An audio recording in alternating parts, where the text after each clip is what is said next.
پھر وہ جو مریدین کی جو خبر گیری ہے وہ بھی آپ کیا کرتے تھے. یعنی عالم یہ ہوتا تھا کہ جو لوگ آپ کے پاس آتے ان کی مہمانداری کا اہتمام بھی بڑے انداز سے کیا کرتے تھے, دسترخوان بھی آپ کے بڑے بڑے سجتے تھے. میں تو حیران ہوں کہ ایک شخصیت ہے, وہی بات پھر گھوم کے آ رہی ہے, وقت وہی ہے, لیکن اللہ تعالیٰ نے کیسی برکتیں ڈالی. اب ذرا یہ بتائیے کہ حضرت سخی سلطان رحمۃ اللہ علیہ کے جو ذاتی اوصاف و محاسن ہے, تھوڑا سا اور اس پہ گفتگو کرتے ہیں. آپ کی شخصیت کے بارے میں بتائیے کہ شخصیت کیسی ہے, پھر آپ کی اولادوں کے بارے میں بتائیے, اور اولادوں میں جو ولایت منتقل ہوئی خاص طور پہ حضرت عائشہ کے بارے میں آپ ضرور بتائیے, عائشہ ثانی جن کو کہتے ہیں, اور اولادوں کے صدقے جو فیض عام ہوا وہ بھی کیسی کمال بات. جی یقیناً اسی طرح ہے کہ آپ کی ذات مقدسہ جو ہے وہ علم و عمل کا پیکر تھی. جہاں تک ہم دیکھتے ہیں کہ آپ کی ذاتی شخصیت کے اعتبار سے تو یہ بات ہمیں نہیں بھولنی چاہیے جو آقا کا فرمان ہے, من کان للہ کان اللہ لہو, جو اللہ کا ہو جاتا ہے اللہ پھر اس کا ہو جاتا ہے. واہ واہ واہ. تو اسی چیز کو ہی آپ نے بنیاد بنایا, اپنے تمام معاملات اور معمولات, اپنا کردار اور اپنی گفتار, ہر چیز کو صرف اور صرف اللہ تعالیٰ کی رضا کے لیے آپ نے استعمال کیا. کیا ذاتی ضرورت کے لیے کچھ نہیں استعمال کیا. اگر ذاتی ضرورت ہوتی تو پیسہ جمع کیا جاتا ہے, تقسیم نہیں کیا جاتا. لیکن ان کا وہ سب کچھ تقسیم کرتے رہنا یہ ان کی شخصیت کی سخاوت کی طرف علامت تھی, جو آج بھی ان کے نام کے ساتھ لفظ سخی جو ہے وہ استعمال ہوتا ہے. سبحان. جہاں تک ہم دیکھتے ہیں کہ آپ کے آگے معاملات جو اولاد کی طرف ہیں, تو ان کی اولاد کے اندر جو روحانی طور پر تصرف ہے وہ آج بھی جاری و ساری ہے, اور اس کے بھی بے شمار مشاہیر جو ہیں وہ عکاسی کرتے آئے ہیں. میں بھی اس طرف چلنا چاہوں گا. جہاں تک اس سے پہلے میں بات کر دوں, آپ کی جو صاحبزادی تھی, آپ کی کئی صاحبزادیاں تھیں, 11 صاحبزادیاں ہیں آپ کی, اور ان میں بھی دیکھیں کہ نام ایک شہزادے, جی ایک بیٹا آپ کا حضرت عبدالخالق, اور وہ آپ کے مزار شریف کے اندر ہی دفن ہے. ٹھیک ہے. اچھا اب آپ یہ دیکھیے کہ پہلی بڑی جو ہے ان کا نام تھا عائشہ, اور جو سب سے چھوٹی تھی ان کا نام تھا غلام فاطمہ. تو یہ بتا دیا کہ یہ ہم وہ ہیں جو ان کو بھی مانتے ہیں اور ان کو بھی مانتے ہیں. مطلب یوں کہیے کہ جب تک یہ محبت مجتمع نہ ہو تو ہمارا ایمان مکمل نہیں. ہم ان کو مانتے ہیں اور ان کی مانتے ہیں. واہ. تو اب یہاں پر یہ بات ہوئی کہ آپ نے جو علوم و معارف تھے, جو خصوصاً کشف کی کیفیت تھی, یہ آپ نے اپنی اولاد میں منتقل کی. حضرت بی بی عائشہ کے حوالے سے دیکھیں, وہ سنہری مسجد کی درستگی کا جو واقعہ ہے, آپ جو کپڑا ادھر سے پھیر رہے تھے اور ادھر سے وہ مسجد جو ہے وہ تبدیل ہو رہی تھی سمت اس کی اندر وہ آپ کی صاحبزادی عائشہ ساتھ تھی.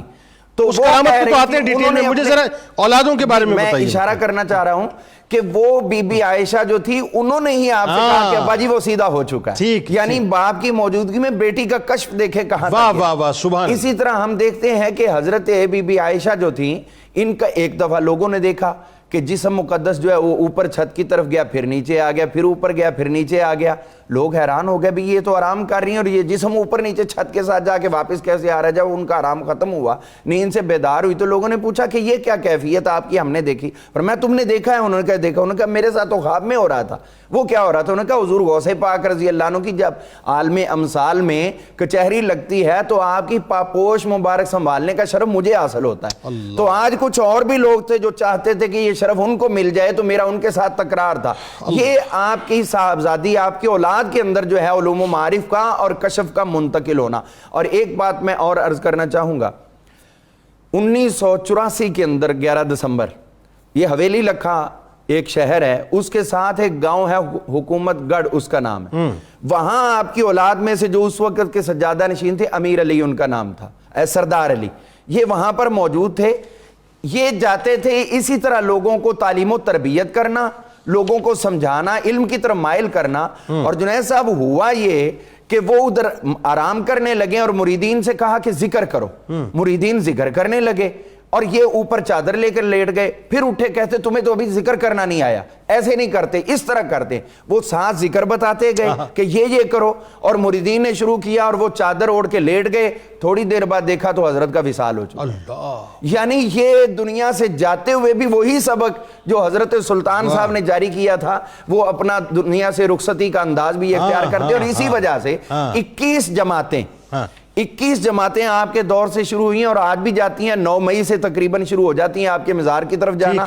اور ان کا طریقہ کار یہ ہوتا ہے کہ وہاں آپ کے جو اس وقت کے شاگردان تھے اور اب سجادگان ہیں، یہ جاتے ہیں ان علاقوں کی طرف، لوگوں کو تبلیغ کرتے ہیں، دین سمجھاتے ہیں، دین بتاتے ہیں، رات کو محفل ہوتی ہے اور یہ پیدل آگے سفر کرتے چلے جاتے ہیں، ایک جگہ پہ قیام، دوسری جگہ پہ قیام، اور یہ تمام قافلے جو ہیں یہ عرس کے موقع پر جمع ہوتے ہیں، اور یہ پورے راستے جو ہے پیدل عشق و محبت کے جو سفر ہیں، پیار و عقیدت کے جو سفر ہیں، ان کے سفروں کے دوران وہی تعلیم، وہی تربیت اور وہی ان لوگوں کو حقائق سے روشناسی کروانا، یہ آج بھی ان کی اولاد کے اندر آپ کے اوصاف و محاسن میں، آپ کی شخصیت میں ایک سفید لباس آپ کو بڑا بہت پسند تھا، سرکار مدینہ صلی اللہ علیہ وسلم کی سنت پر عمل مکمل جو ہے سفید رہا کرتے تھے۔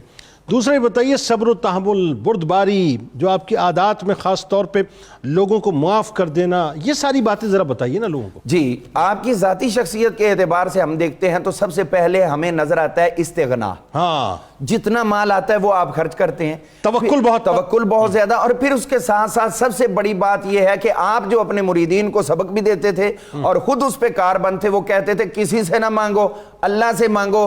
جب اللہ کے دین کے لیے کام کر رہے تو دین کے آپ ذمہ دار نہیں ہے، دین کا مالک رب ہے۔ جب آپ اس کے دین کے لیے طلب کرتے ہو تو اللہ تعالیٰ خود تمہارے لیے وہ راستے آسان کرتا ہے۔